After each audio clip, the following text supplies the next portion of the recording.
Bonjour les Gémeaux et bienvenue sur votre guidance du mois de juillet. Alors, il y a 4 semaines au mois de juillet, donc j'ai fait 4 colonnes et à la fin je vous tirerai une carte conseil général. On va commencer avec la première semaine, sans tout casser. Vous incarnez le 8 de bâton. Vous avez envie d'aller vite, vous avez envie de faire plein de choses à la fois. Vous avez envie également d'avoir des messages de l'au-delà, donc vous avez envie de communiquer avec plein de messages, vous avez envie de recevoir plein de messages de vos guides, donc vous allez peut-être regarder plein de guidances sur YouTube, vous avez envie d'avancer très très vite, vous en avez marre de stagner. Donc ça c'est vous, la carte qui vous représente. Votre enfant intérieur vous conseille de ne pas oublier l'intérieur. Ok, vous avez envie que ça bouge extérieurement, vous avez envie de faire plein de choses, vous avez plein de to-do list, vous voyez plein de monde, vous avez un agenda rempli à craquer, mais vous avez aussi une force intérieure, ne pas l'oublier, ne pas oublier que vous êtes quelqu'un en qui vous pouvez avoir confiance en vous-même, et pour ça, il faut se reposer, il faut avoir des moments individuels, solitaires, où vous ressourcez, vous lisez un livre, vous vous tirez les cartes, enfin, il y a vraiment pour garder cette force intérieure, il faut la cultiver, cette force intérieure. On ne peut pas donner à manger dans son frigo si son frigo, il est vide. Donc avant de toujours vouloir aller à l'extérieur, il faut aussi cultiver son énergie intérieure. En termes de vie intérieure, vous avez inspiration de l'âme, talent à exprimer. Vous vous sentez, avec le 8 de bâton de tout à l'heure, vous vous sentez inspiré par votre âme. Vous avez des messages plein la tête de vos guides, de l'imaginaire, de plein de rêves qui sortent et qui ont envie de s'exprimer. Vous avez envie de faire un clafoutis d'asperges, et vous sentez, vous allez acheter des asperges, vous faites votre clafoutis, vous avez des envies hyper précises, hyper créatives et hyper inspirantes, et vous y allez, ça vous donne envie, ça va refaire votre journée, raviver votre journée, allez-y, suivez votre vie intérieure qui est très très riche en ce moment. Vous avez des talents à exprimer, donc peut-être qu'aussi en termes de loisirs, d'artistique, il faut faire sortir vos émotions intérieures, de votre vie intérieure, par l'art, par l'expression artistique. En termes de vie professionnelle, vous avez beaucoup de succès et d'abondance. Donc le succès, ça peut être une reconnaissance que vous êtes quelqu'un de légitime et une référence dans votre domaine.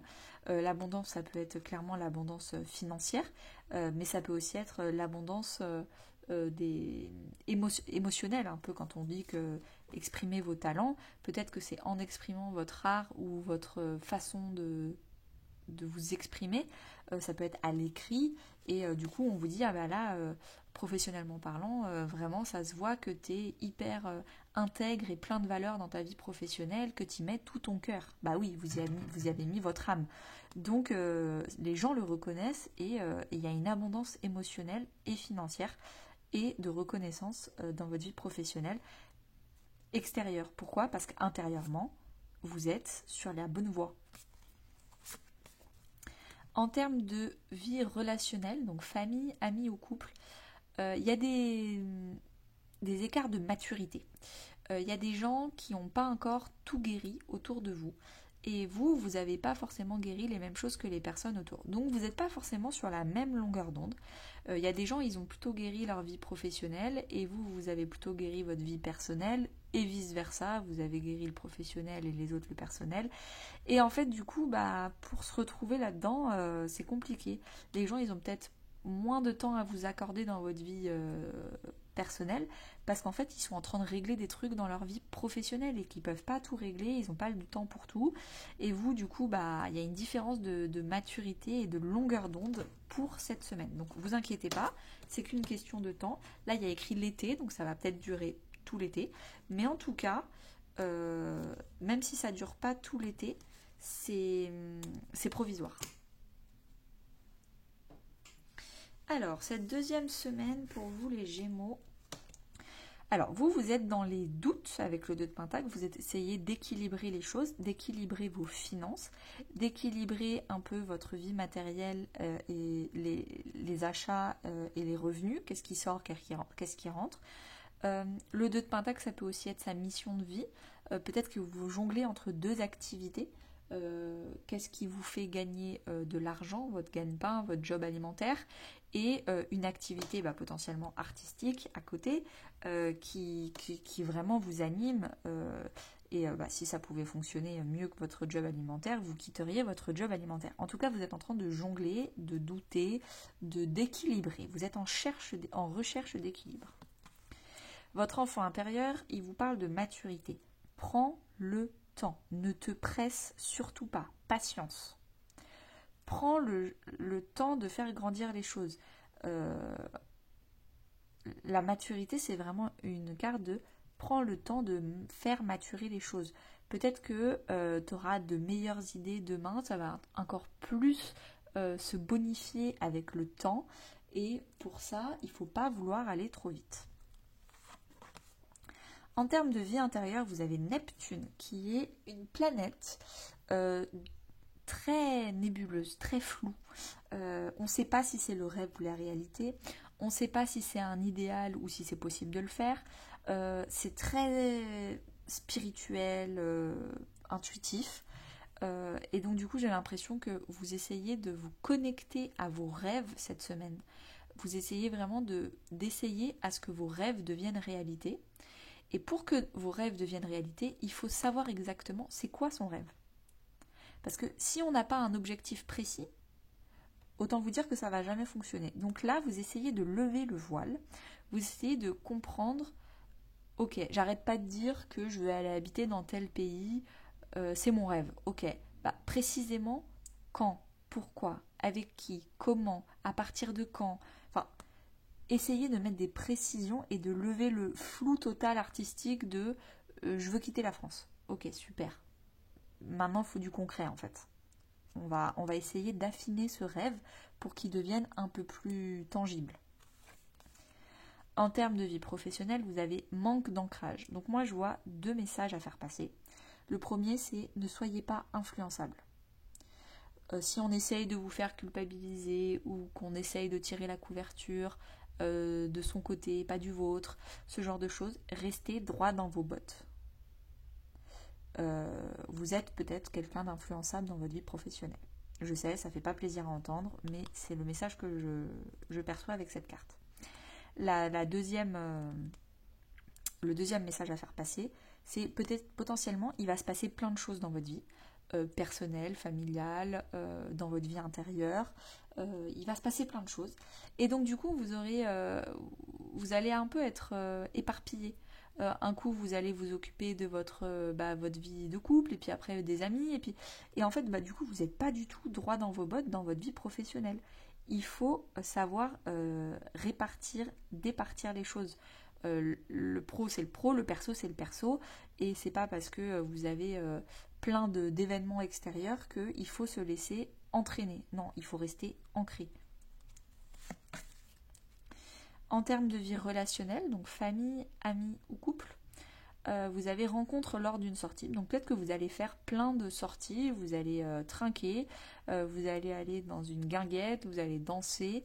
Je pense que vous allez vous amuser. Et c'est peut-être pour ça que vous ne serez pas très présente, un peu superficielle dans votre vie professionnelle, parce qu'en fait, votre tête, elle est ailleurs. Ok, donc ça, c'était la 2e semaine. 3e semaine, les Gémeaux. Vous avez envie de vous reposer, vous avez envie de dormir. Avant le 4 d'épée, on a le 3 d'épée qui est la grosse blessure, le gros échec de sa vie, la grosse humiliation. Donc là, vous avez dépassé ça, vous êtes devenu quelqu'un de plus grand, de plus fort, vous avez surmonté une grande épreuve de vie, mais il faut se reposer après ça. On ne peut pas tout le temps avoir des épreuves. C'est comme dans Koh-Lanta, entre 2 épreuves, il y a une nuit, on dort. Donc là, on dort, on se repose. Votre enfant intérieur, il vous conseille de faire attention aux illusions. Donc on reparle des illusions de la semaine d'avant, qui est est-ce que c'est un rêve, est-ce que c'est la réalité? Soyez plus concret, plus factuel. Factuellement parlant, dans les faits, qu'est-ce qui s'est passé, qu'est-ce que je veux? Et arrêtez d'être peut-être trop nébuleux. En termes de vie intérieure, vous avez la maison 3 en astrologie.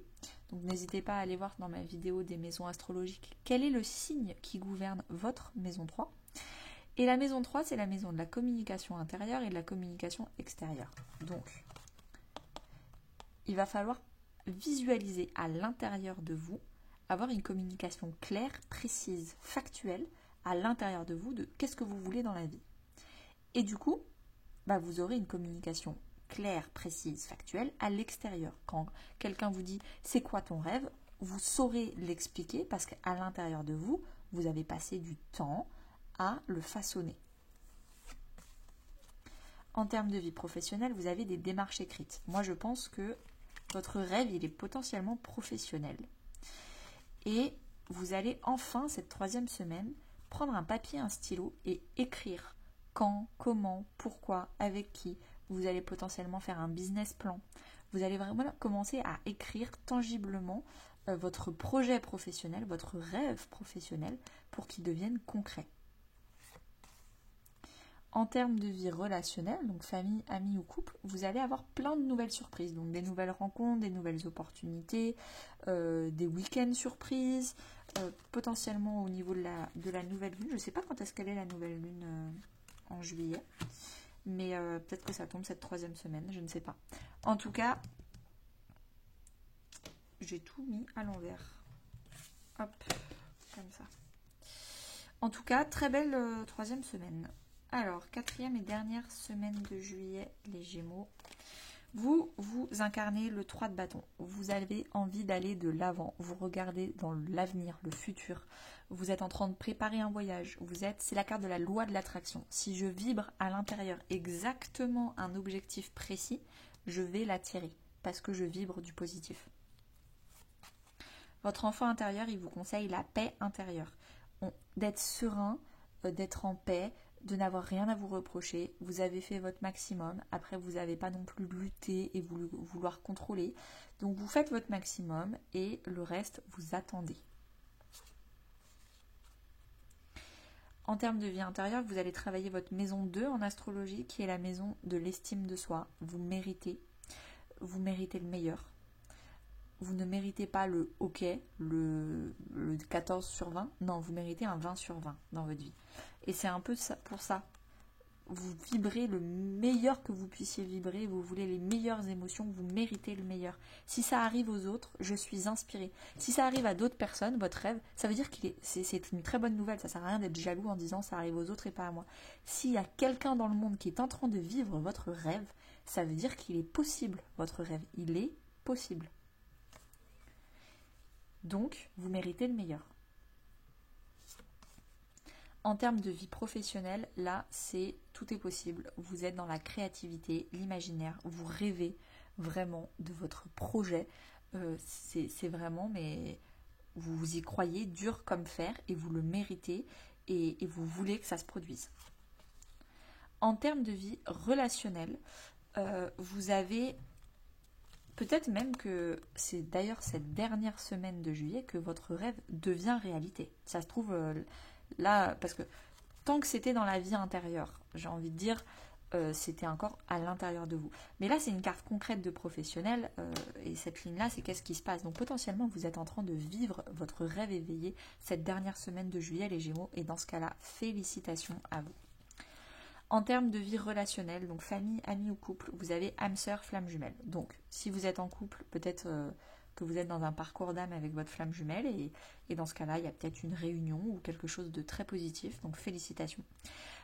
Si vous êtes célibataire, peut-être que vous attirez à vous des âmes sœurs. Des âmes sœurs, je considère qu'on en a une dizaine dans sa vie. Ça peut être des membres de la famille, ça peut être des amis. C'est des gens avec qui on a un lien fraternel, âmes sœurs. En fait, on a l'impression de les connaître depuis toujours. S'il y a eu d'autres vies antérieures auparavant, potentiellement, on a déjà vécu des vies ensemble. C'est des gens avec qui c'est simple, c'est fluide, c'est facile, on pense la même chose, on dit les mêmes phrases, on rigole, on a le même humour, il n'y a pas de 10 000 compromis à faire, c'est pas la phrase les opposés s'attirent, non, non, c'est simple, c'est fluide, c'est génial. Donc, franchement, cette dernière semaine, ça se finit en apogée. Alors, dernier conseil général pour vous, les Gémeaux. Alors, vous avez soyez curieux. Et avec, on a le pouvoir. Donc, vous avez tous les pouvoirs intérieurs. Mais de toute façon, vous aviez la force intérieure. Mais soyez curieux, prenez le temps avec la maturité de découvrir, d'explorer, de vibrer ce qu'il faut pour ensuite l'attirer. C'est une question de vibration. Allez vous renseigner sur la loi de la vibration sur Google. Vous tapez loi de la vibration. Vous allez avoir plein d'informations intéressantes. Et franchement, toutes ces cartes de rêve, le rêve, l'inspiration, c'est ça. On vous demande d'explorer le champ des possibles. Peut-être que on vous demande de rêver grand et pas de rêver petit. Et pour rêver grand et pas rêver petit, on vous demande du coup d'être curieux. Parce que généralement, on ne rêve que ce dont on connaît. Mais du coup, si on devient curieux, on fait plein de recherches sur qu'est-ce qu'on ne connaît pas, peut-être que le rêve va grandir. Et c'est ça qu'on vous propose de faire. Très bonne journée à vous les Gémeaux. N'hésitez pas à liker, commenter, partager pour soutenir mon travail. Et à bientôt.